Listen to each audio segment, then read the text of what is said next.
Hi everyone, my name is Stephen Wakabayashi and you're listening to Yellow Glitter, Mindfulness Through the Eyes and Soul of Queer Asian Perspectives. This episode, we're joined by none other than Rain Valdez. Hi. Hi, how are you? So good, so excited to have you. Uh, Thank you. I'm excited to be on and chatting with you. Quick intro for Rain. Rain Valdez, she, her, is an Emmy nominated actress, most notably known for Razor Tongue, Transparent, and Why Women Kill. She's an award winning filmmaker and an out proud transgender woman and activist. Rain is also the founder of ActNOW, the first and only LGBTQIA plus acting class in Los Angeles that teaches beyond the binary. That's so awesome. Thank you. Yeah. And before we begin, I just wanted to do a quick check in with you. How are you doing right now, given the pandemic and everything that's just happening in the world? I'm much better now.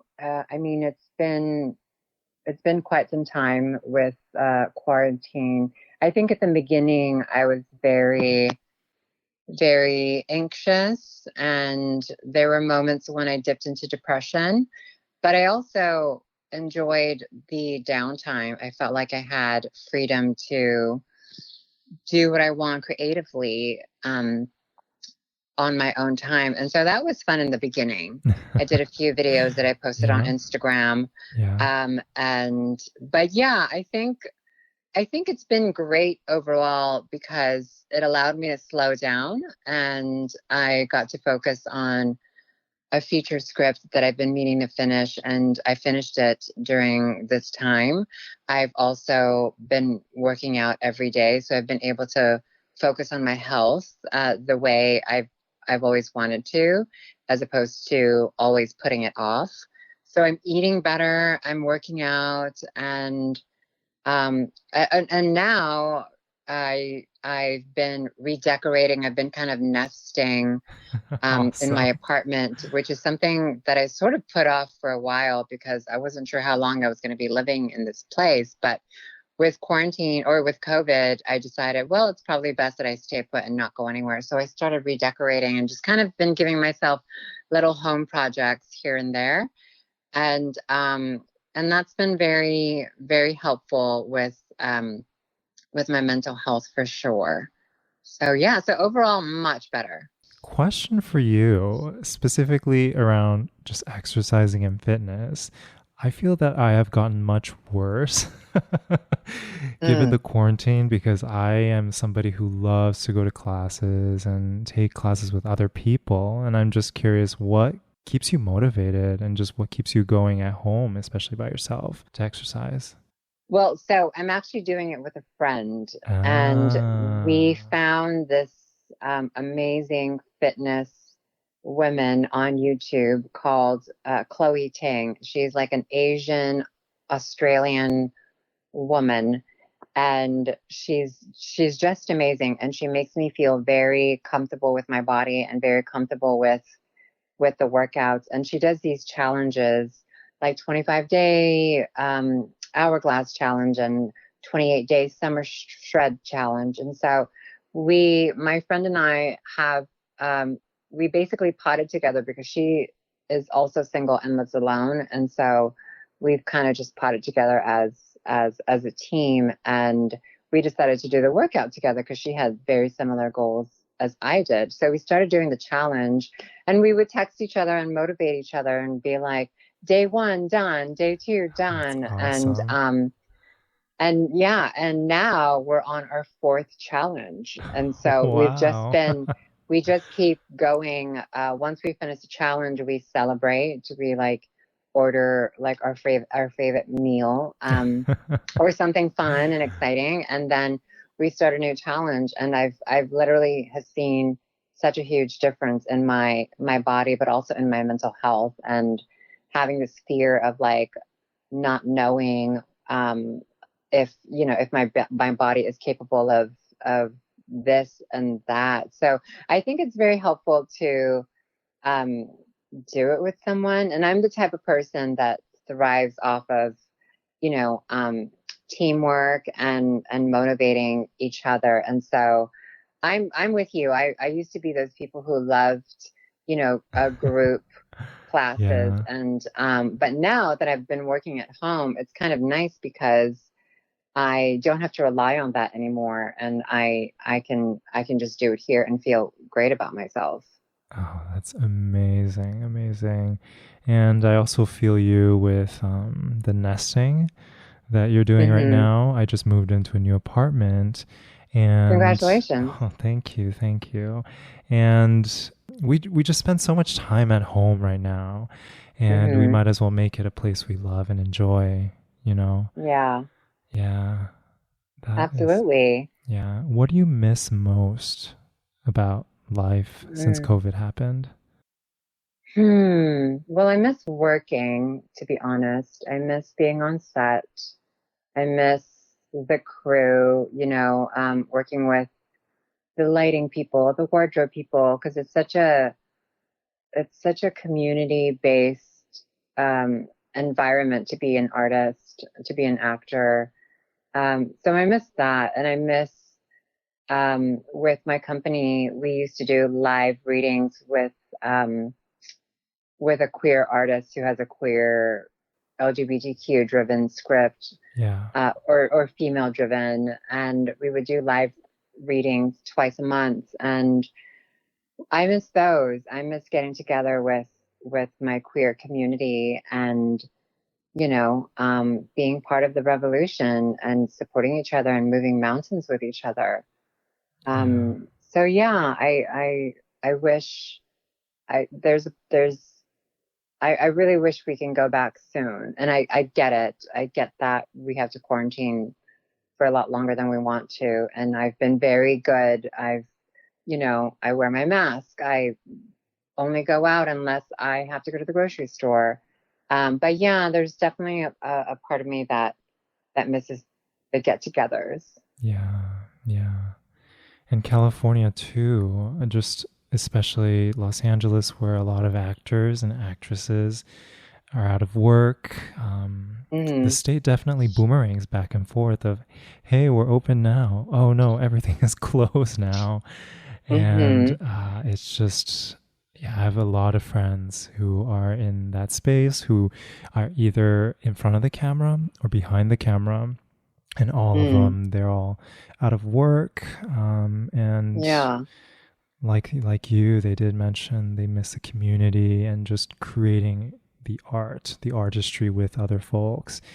And yeah, it's have you found any replacement or any way to connect with your community that isn't necessarily the way that you had done it before physically? Yeah, we did for Asian Pacific American Heritage Month, which was May, I believe, right? We did a virtual live reading for my script, Relive A Tale of an American Island Cheerleader. And we donated Yeah. the donations to a charity. It was like pay what you can. Yeah. We casted it with a very like big Asian American led cast, Yeah. and I was one of the cast, and it was really fun. It was a way for us to reconnect with our community, but also um, kind of expand into the Asian American communities as well. And so we did that, and then um, yeah, so Zoom, I guess that's just the way we've been kind of Yeah. having to make do with what we can't. Yeah, absolutely. Do you want to give a shout out to the charity that you had helped? Yes, it was APAIT, a organization that's led by a Black trans woman and an Asian American man, and their sole focus is to provide health care to transgender youth and transgender women, transgender sex workers here in Los Angeles. Amazing that Yeah. you're part of that organization and helping them. And yeah, I want to get into and dive into your story now. Okay. So, yeah, let's do it. So, I read that you were born in the Philippines and moved to Guam early on. And I just wanted to ask, what was that like? Yeah, I was born in the Philippines. My older sister and I, and then my mom, my biological father passed away before I was born, and my mom took a job outside of the Philippines. I think she ended up working in Saipan or one of the islands in the Mariana Islands. Yeah. And so she met my stepfather there, and they got married. And so she came back to the Philippines and took me and my older sister with her to Guam because that's where he resided. That's where Mm-hmm. his family was. Mm-hmm. And yeah, I think growing up in Guam was very different than growing up in the Philippines. I wasn't in the Philippines for very long, but I remember my family being very supportive and being very loving, and I was very spoiled. And I remember my Yeah. grandfather would just give me everything and would validate everything that I said when we would be watching Charlie's Angels and, Jacqueline Smith would come up on the screen and I'd be like, that's me. And some people would make fun of me, but, Yeah. and I remember crying to my grandfather and I was like, that's me, right? And he said, yes, absolutely. That is you. You are Jacqueline Smith. And so I remember even as a young kid, I already knew, I already saw myself in women. And when I got to Guam, that was different. I didn't get that kind of validation and that kind of support from my family in Guam, my stepfather and his family, and so yeah, it was very different. It was very traditional, very Catholic and Mm-hmm. Christian. Mm-hmm. But I wanted to fit in, and I as soon as I learned English, I didn't want to speak Tagalog anymore. And so my mom would speak Tagalog to me and I wouldn't answer her in Tagalog, I would answer in English. And I would not speak to her in Tagalog because I wanted to fit in. I didn't want to be made fun of anymore. And so yeah, and then with my transness, it just got to be a little bit more evident that everyone was wanting me to behave a certain way, and I was very resistant to it. And then it just got to a point where I was kind of being forced to behave a certain way. Like my parents bought clothes that were very masculine presenting, and I was taken to a barbershop to cut all my hair off. And so that was really, really tough. And it really changed me. I think maybe for the better because it allowed me to grow up very quickly and it allowed me to realize it's up to me to really believe what I know, and it's up to me to get myself out of this box that I was being put in.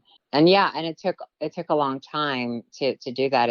I didn't really get to that point until my high school years where I was at a place in my life where at that point my parents really couldn't control me. And so I started presenting in ways that felt so much more comfortable for me, being feminine and whatnot. And then I graduated and then I got to LA and, was I had so much more freedom because nobody knew me in LA. So it was easy for me to just be Rain and everyone just treated me the way I wanted to be treated and saw me the way I saw myself. And so LA was kind of that permission, that validation that my grandfather had introduced to me and gave me when I was 4 years old. It took to getting to LA to feel some of that again in my life. Have you been in touch with your grandfather? Yeah, well, he recently passed away Oh, I'm about so sorry. um 3 or 4 years ago. Yeah. And I had gone back to the Philippines when I was 15, and then I went back when I was 27. Mm-hmm. And, he was the same loving, supportive, man that I knew when I was a kid. And yeah, yeah, he was a great man for sure.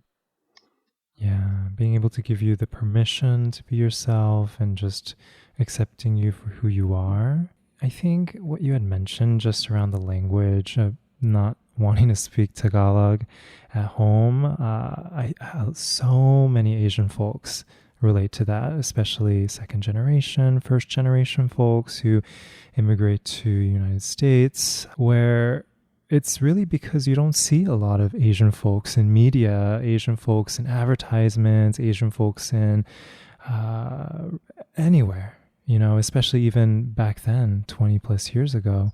And we are taught to assimilate and that English is cool. Hmm. And I'm just curious from your perspective, when did you notice that shift of maybe coming to terms and then starting to appreciate your culture more so than you did back when you were growing up trying to fit in? Was there ever a turning point? I don't know that I've ever wholeheartedly appreciated my culture the way I do now. I think growing up, it was always about being American, being white, being Julia Roberts, being Sandra Bullock, being, anyone but me. Yeah. Yeah, it wasn't really until I started to learn more about my family and when I went back to the Philippines when I was 27, where I wished I had the language. I wish I knew how to speak Tagalog. I was wishing, because I was learning so much about my family and so much about my heritage that I was just kind of absorbing everything. And the cool thing was the language never really left me. I think what happens is, when I'm in Los Angeles, I just don't have the space to be able to speak in my language. So I just don't. But when I was in the Philippines, I was there for about 2 months. And after the first month, the language came back to me and suddenly I was speaking Tagalog and I was shocked. I That's amazing. completely, I completely shocked myself. I was like, whoa, it just never left me. It's just one of those things that it's in you because it really is your first language. You just need to be surrounded by the people um, in that culture to constantly have that language with you, to converse with you in that language. Because of that, I have a much more appreciation for it now. And I think with my work, it starts to show where I make a point to talk about the character's heritage and how they identify. Like I like mentioning it because I think that that's important for representation. And I think it's something that I've seeked all my life and never really saw it until I started creating it for myself. And off of that, what inspired you to get into acting, to even get into creating work? So I've always wanted to act since I saw people on the television and in film. I mean, I was maybe 5 or 6 years old when I knew that that was something that I wanted to do. I think I may have kept it to myself for quite some time because there was this judgment in my head that being an actor or wanting to be an actress is cliche. Like everybody, Yeah. everybody wants to be a rock star, right? Everybody wants Yeah, to be yeah. famous. And so I kept it to myself for a long time because I didn't want people to not take me seriously. But it is something that I've wanted to do all my life. And when I told my parents that I was moving to Los Angeles, I didn't tell them I was going to act. I told them that I was going to go to college. And I did for a little bit. I went to Santa Monica College, but I secretly um, went to acting school and I kept it I kept it a secret from my parents. So I was going to acting school, and doing a little bit of college at Santa Monica College, and they didn't know. And when my mom came to visit, I think I was like 23 when my mom first came to visit with my little sister. I hid the acting uh, from her Yeah. for, I think maybe for like the first week she was visiting. And then after the first week, I was just like, okay, I can't do this anymore. I need to tell you. I'm Yeah. not in Santa Monica College. I'm an actress and I'm going to acting school. So Yeah. it was one of those. And but she was very supportive, and she was like, asking a lot of questions about it, and she wanted to meet some of my friends, and it's something that's always been in me. And the thing that was really heartbreaking was realizing how hard it would be Yeah. to pursue when I got to LA, not because of it being difficult to get into, but because of my identity as an Asian American woman and as an Asian American trans woman. So for a long time, I didn't even bother telling people I was transgender because I was having a hard enough time just trying to get people to hire me as an Asian American actress or a Filipina American actress without being stereotyped into roles like the nurse or the mathematician or the nerd or, the maid. Those roles are great to have, but I just didn't see myself in any of those. Like I saw myself as a lead actress. I saw myself as Julia Roberts or Sandra Bullock or Reese Witherspoon. Like that's how I saw myself. But the industry hadn't quite caught up to that yet. For me, I started to realize if I was going to do this, if I wanted to act, I may have to create work so that I can cast myself in it and so I can act. So the writing and the producing and the directing came from the need to express my passion in acting. I mean, little did I know that it would become the vehicle to actually take me to the place where I want to be as an actress. I thought I was just kind of doing it for fun at first. It's always like that, right? Where it starts off as something that you do for fun, but secretly Hmm. deep inside, that's your true calling. And Yeah. it's almost as if when we can let it be play and let it be something a little bit lighthearted, that we allow ourselves to dive into the space, or else otherwise we are so critical of ourselves. We're always trying to be perfectionists. Um, it's yeah. I relate so much with your story of hiding hiding acting from your family. I went to school in San Diego, and I was studying to be a doctor, but also on the side, I was actually double majoring in dance, and I was taking dance classes multiple times a week, hiding that from my family.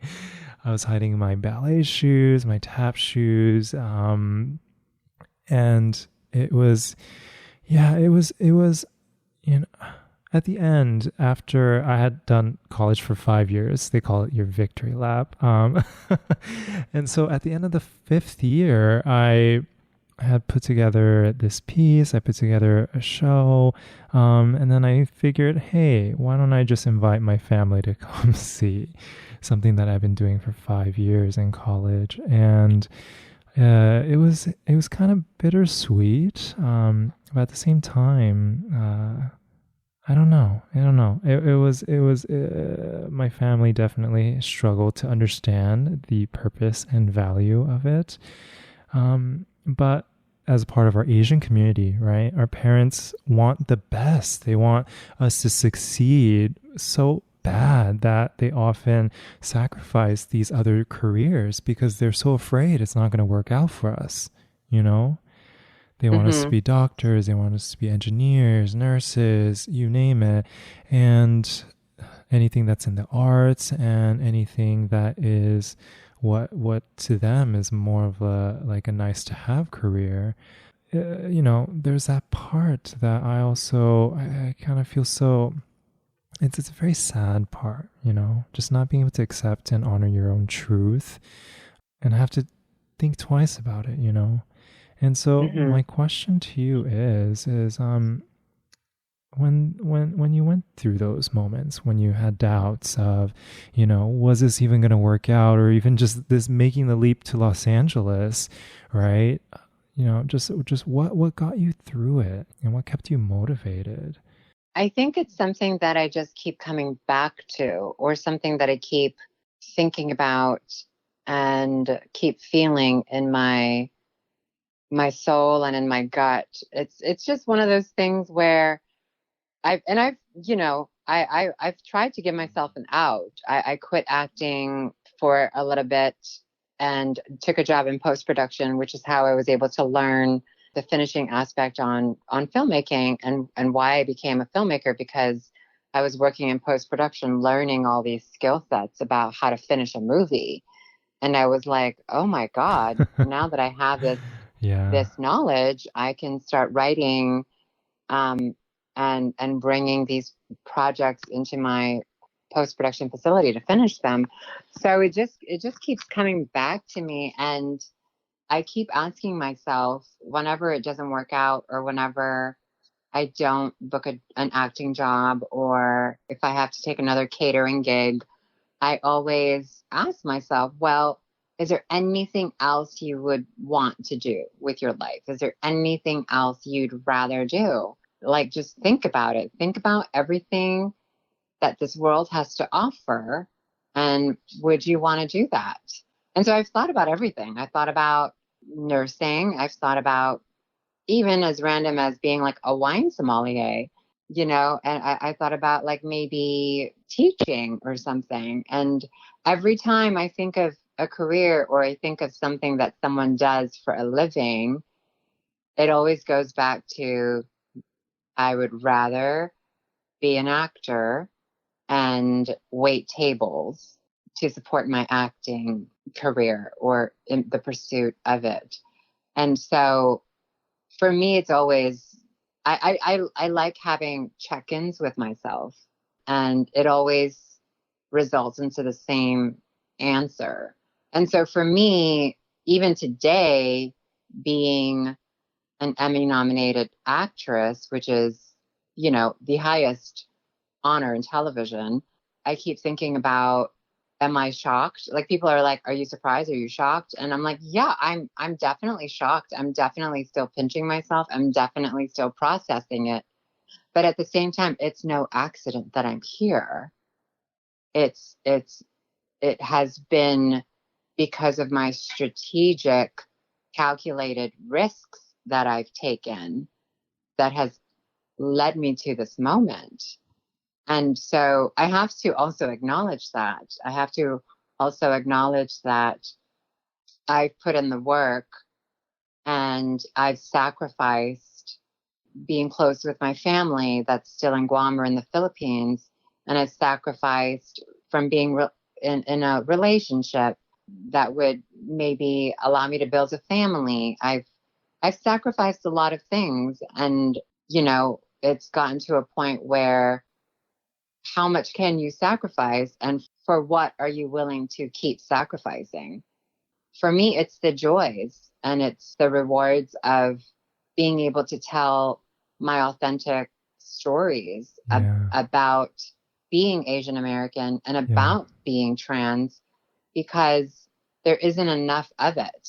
There just isn't enough of it. And so, if the more there is of me working hard to tell stories, the more people who are young can find and give themselves that permission and that validation, that it's okay to advocate for yourself, and that it's okay to dream, and it's okay to be Asian, and it's okay to be trans. And so for me, that's the dream, is that someone who is young and trans or Asian can find enough content out there that they can see themselves represented in a positive way and feel like they're going to be okay. Because that's how white people are able to walk around the world as if they own it, is because they've seen themselves on television and in film owning everything. Rom-coms are propaganda for who gets to be loved. Action movies are propaganda for who gets to win. So we've been telling the world for decades that cisgender, white people, heterosexual people are the ones who get to have those narratives. Yeah. Yeah. I think you touch on a really, really important point of just, it's not just representation that matters, but it's what kind of representation that matters. And Yeah.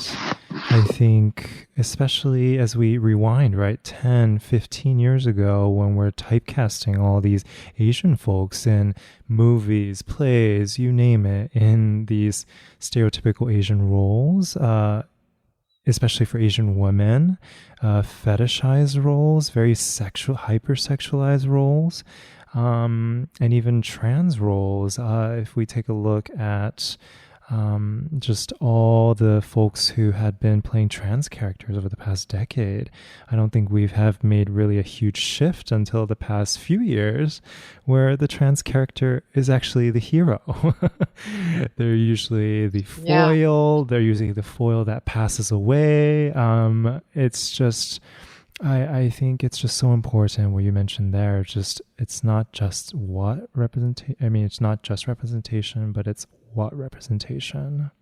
Yeah, we have to have all of it represented because it's what the world looks like. And so it's sort of an unfair advantage to marginalized people from the beginning of their lives because representation isn't equity centered. Yeah. And I think you did an amazing job talking about this stuff on Disclosure, which I had watched on Netflix. And I was like, oh my gosh, you're so well articulate about these things. But overall, I think the entire documentary for Disclosure was just so well put together to frame. Yes. It was just so well put together and framed just the importance of the actual representation itself, and even just some of the ramifications that come out of it. Just thinking about some of the stuff I learned in Disclosure, just the trans violence that was normalized, through media. I think it was a great take of just pointing out a lot of just what I call missed opportunities. Okay, what was that like? Just like being a part of that, creation, that story for trans perspectives. I didn't know it would make the kind of impact that it's making today. I didn't, because the conversations that we have in Disclosure is conversations that we've been having within our community for years now, and conversations that I've said in the media and in the press.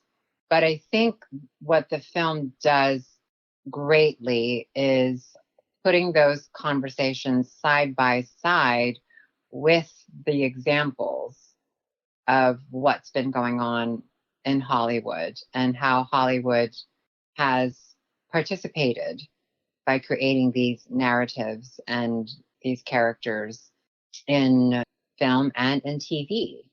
And so when you have what we're saying and what we experience side by side with the Ace Ventura depiction and the soap dish depiction, and then putting it all together and wrapped up in a little film, it kind of wakes people up a little bit to the hypocrisy of what's been happening in the industry, because the industry is very, at this point, well, yeah, no, we love trans people. We want to hire them. And, there's Pose, and then there's Rain, and then there's, so, they're very quick to pat themselves on the back and congratulate themselves for the mentorships and the labs and whatnot. But what we're trying to say is those aren't enough, and they haven't been enough. We need more. And this is why, because we're battling 150 years worth of content that's out there that's shaping culture and behavior and perspective. And so we need to move very quickly and fast, and we need to do it with competent LGBTQ artists who are here and right in front of you in order to combat all of those negative depictions. And so, what Disclosure is doing is waking up people to the dire need of accurate representation made for and by the community. And I think that that's amazing. I think it's fantastic that this is finally happening. And it makes me very proud to be a part of it. Absolutely. And kind of just piggybacking off of something you had mentioned, what do we need to do for trans folks in Hollywood?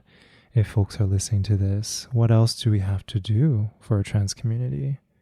Well, so, it's not enough to have one show, and it's not enough to be the one and only trans person who's nominated for an Emmy, which for a long time was just Laverne Cox, and then now me. So I'm like the second. But I'm the first Filipino American trans woman. Which I is guess amazing. that's what social media is saying. But yeah, for me, it's not a revolution if it's just one. And so and the one thing doesn't represent the entire community. It doesn't represent the different intersections that we have within our community. And so while Pose is great and we must uplift and celebrate Pose, we also need something else. We also need Razor Tongue, or we need another creator or writer within community writing something that's just as queer and just as relevant as Pose, but different. So really what we need is decision-making power, and we need to be recognized for not only our talent, but for our competency in being able to tell our own stories. And so I think it's happening. I think it may not be happening fast enough for some people, but I'm very proud that it's happening and that the needle is moving. And I'm excited to be where I am today as a filmmaker and as an actress. And I hope that I get to tell more stories, because it's it's it's all very different. Just like Issa Rae can have Insecure on HBO, and Michaela can have I May Destroy You, which is also on HBO. They're both cisgender Black women, but they both get to have their own half-hour show on HBO, and both stories are completely different. yeah. And so just like we can have multiple stories within different identities, we should be able to do that within the transgender artist in our industry as well. We should be able to have multiple examples of artistry. And, you've mentioned a couple times on this podcast, but I just really want to just congratulate you on your Emmy and just being able to really put the stake in the ground, not just for trans Thank folks. you. Yeah.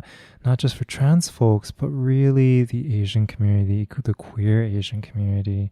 And I'm just curious, what does this mean for you? Oh gosh. Well, I've been kind of asking that same question, but I think for me, it just means that it's validation that everything that I have been doing has been right, that I had always been in the right place. Because when you're an artist, and especially a triple artist of being a writer and a producer and an actor, it's hard to tell if you're okay. It's hard to tell if you're doing what you're supposed to be doing, because you're the only one fending for yourself. You're the only one advocating for yourself most of the time.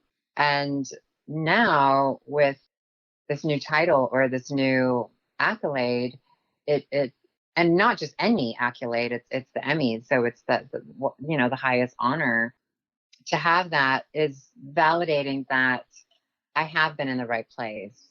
And it was right for me to make Razor Tongue after all, because you question your artistry and the decisions that you make.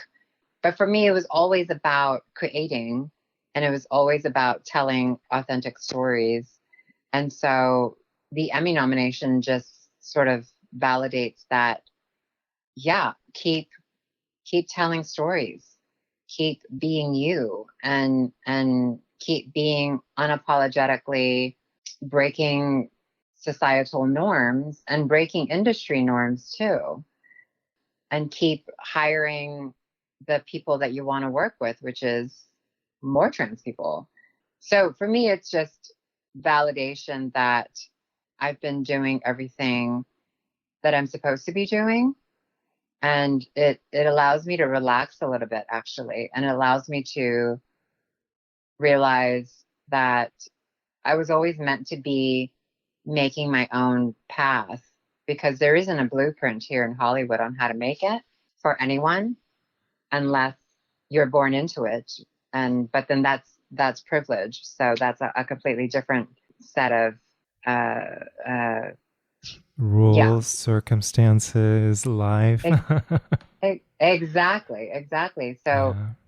so for me, it's always having to create all of that out of thin air. Yeah. And that's what it feels like. It feels like this was just kind of, it really is self-made and community built. Like that's kind of what I've been saying to myself for quite some time. And in the press and in the media, if there's anything that I'm proud of, it's not because I'm nominated as an actress, but it's because I'm nominated for a project that was self-made and community built. Yeah. And now more people get to see the show. And what I love about being in this position too is getting the messages from Filipino American actresses and actors in the industry saying, we're so proud of you. Congratulations. Way to represent.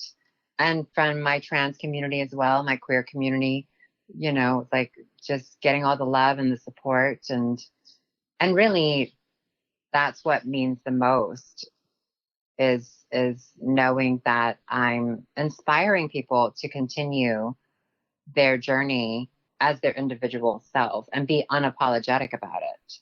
I was reading about Razor Tongue, and I read that you had a majority trans cast and crew for the show too, right? When you talk about Yeah. community. Yeah, and I think it's just so amazing that you're also able to create these opportunities for folks who really never get the opportunity to do these things if they just went to a studio, applied, and my question is, especially for folks who want to diversify, want to recruit, and want to get more trans folks working on their project, especially as someone who's been able to do it successfully, how would you recommend them to go about it? Well, they're actually not that hard to find. Yeah. You just have to ask, and you just have to you have to be diligent about your messaging and what you want to accomplish. I think one of the reasons why Razor Tongue was so successful, especially with the crowdfunding campaign, before we shot it, we crowdfunded it, is that we had a very specific message of this being very diverse on the camera, in front of the camera, and then also being very diverse behind the camera. Our DP is a trans woman. All of the music was made by transgender artists. And we had trans people in the production design and within the directing team, and just pretty much everywhere. our script supervisor. And so for me, it wasn't hard to find anyone to be involved, because we're all very eager to work and we're all very talented. And so yeah, I think that my advice would be just be very specific about what it is that you're looking for and what you want to accomplish, and just put it out there on social media or on breakdowns, and you'll get a lot of submissions. There's a lot of talent in our communities. Yeah, yeah. And how, so once folks are able to get a more diverse community, are there ways that they can show up, whether it's showing up on set or showing up in meetings, so that they create a more equitable space? A lot of times there are so many microaggressions that happen, right? Just in the process of working, and people are just so accustomed to a certain way. And I had on the show earlier some folks who instituted adding pronouns into every meeting, every script reading. And I think things like that is just great. But I was just curious, from your perspective, was there anything that you had done, especially either for your set, for your meetings, or whatever it is, to make it more equitable? Well, we Yeah. definitely made a point for it to be a safe space. Yeah. So I made myself very accessible to everyone, even though I was on camera all the time, because I was the lead in the show. Yeah. I show ran it, and I made myself very accessible to everyone in every department. And I made a point for it to be a safe space, and loving. It was a very loving set. I think one thing that I take pride of is I feel like I was raised right with having transparent, the show on Amazon be one of my first jobs. That creator, Joey Soloway, and the producers behind it, Zachary Drucker and Reese Ernst, they really set the tone and the bar really high in terms of how to approach and treat trans people on set. And so for me, I kind of just took that with me into my own sets. We had language, we had pronouns that people were aware of, and we made sure everyone had a voice and that they felt comfortable to speak up about their job or their purpose or anything really. And so I think being welcoming in that regard and allowing yourself to be accessible can make people feel really, really at home and really, really safe immediately. And it just makes the job so much more easier and so much more fun.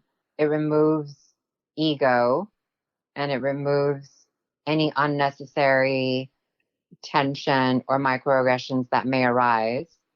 And because the show was about that, about tackling microaggressions and misogyny, it was important for me as a showrunner that we had a safe space, that anyone can communicate to me or any of the producers about anything that they felt uncomfortable or anything that they felt they needed to bring up.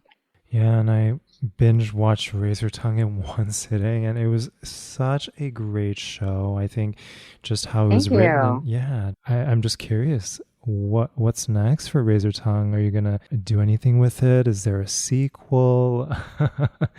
What are we gonna do with this?